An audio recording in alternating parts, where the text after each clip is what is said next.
ಹಾರಾಡಿ ಕೂಗಾಡಿ ಬರಿಯ ಧೂಳೆಬ್ಬಿಸುತ್ತ, ಹಾರಾಡಿ ಕೂಗಾಡಿ ಬರಿಯ ಧೂಳೆಬ್ಬಿಸುತ್ತ, ಘಾಸಿಗೊಳಿಸುವೆ ಏಕೆ ಜಗದ ಸಂತಸವ.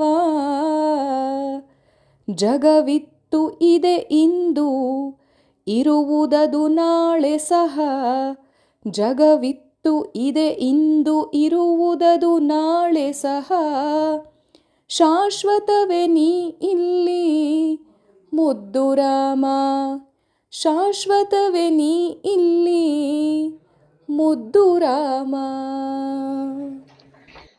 ಹಾರಾಡಿ ಕೂಗಾಡಿ ಬರಿಯ ಧೂಳೆಬ್ಬಿಸುತ್ತ, ಘಾಸಿಗೊಳಿಸುವೆ ಏಕೆ ಜಗದ ಸಂತಸವ. ಹೌದು ಹೌದು, ಇದನ್ನ ಬೇರೆಯವರಿಗೆ ಪ್ರಶ್ನೆ ಹಾಕಿ ಉತ್ತರ ಪಡೆಯುವುದಕ್ಕಿಂತ ನಮ್ಮ ಹೃದಯದಿಂದ ನಮ್ಮ ಮನಸ್ಸಿಗೆ ಪ್ರಶ್ನೆ ಹಾಕುತ್ತಾ ಉತ್ತರ ಕಂಡುಕೊಳ್ಳಬೇಕು. ಅನವಶ್ಯಕವಾಗಿ ಮತ್ತೊಬ್ಬರ ಸಮಾಧಾನವನ್ನ ಅಸಮಾಧಾನಗೊಳಿಸ್ತಕ್ಕಂತಹ ಆ ಒಂದು ದಗೆ ಬಗೆ ಹೊಗೆ ನಮಗೇಕೆ? ಅವರಷ್ಟಕ್ಕೆ ಅವ್ರು ಬದುಕ್ತಾರೆ, ನಮ್ಮಷ್ಟಕ್ಕೆ ನಾವು ಬದುಕಿದ್ರಾಯಿತು. ನೆಮ್ಮದಿಗೆ ದಾರಿಯದು. ಅದಕ್ಕೆ ಕಗ್ಗದಲ್ಲೊಂದು ಮಾತಿದೆ, ಬಿದ್ದೆದ್ದು ಏಳುತ್ತಿಹೆ ಎದ್ದೆದ್ದು ಬೀಳುತ್ತಿಹೆ, ಗುದ್ದಾಡಿ ಗುದ್ದಾಡಿ ಜಗದ ತುಂಬ ಸದ್ದು ಗದ್ದಲದಲ್ಲಿ ನೀ ಮೆರೆಯುತ್ತಿರುವೆ, ಜಗವನ್ನುದ್ಧರಿಸುವೆ ಎನ್ನುವ ಮುನ್ನ ನಿನ್ನುದ್ಧಾರವೆಷ್ಟಾಯಿತು ಮಂಕುತಿಮ್ಮ. ತಮ್ಮಷ್ಟಕ್ಕೆ ತಾವು ಸುಮ್ಮನಿದ್ದು ಬಿಟ್ರೆ ಅದಕ್ಕಿಂತ ದೊಡ್ಡ ಉಪಕಾರ ಇನ್ನೊಂದಿಲ್ಲ.